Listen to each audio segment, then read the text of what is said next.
दौलत एक झटके में, खूबसूरती एक बीमारी से और इज्जत एक गलती से फना हो जाती है।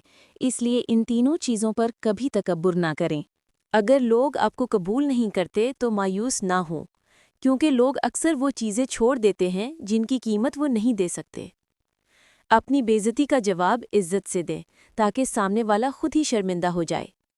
चीखो पुकार इंसान के वकार में कमी का बायस बनती है। लोगों को अपनी खामोशी से खौफजदा करना सीखो। किसी बेकदरी शख्स से की जाने वाली मुखलिस मोहब्बत आपको सारी ज़िंदगी के लिए ज़हनी मरीज बनाने के लिए काफ़ी होती है। जिसका दिन आपके बगैर गुजर सकता है, उसकी आपके बगैर पूरी ज़िंदगी भी गुजर सकती है। हकीकत पसंद बनना है या खुद को बेवकूफ़ बनाते रहना है, ये आपका अपना इंतखाब होता है। लोग कहते हैं कि किसी एक के चले जाने से ज़िंदगी नहीं रुक जाती, लेकिन एक कोई नहीं जानता कि लाखों के मिल जाने से भी एक की कमी पूरी नहीं होती। जो लोग दूसरों में ऐब तलाश करते हैं, वो कभी खुश नहीं रहते। जिसने साथ निभाना हो, वो 1000 गलतियों पर भी माफ़ कर देता है, और जिसने नहीं निभाना होता, वो एक गलती को ही बहाना बनाकर आपको छोड़ जाता है।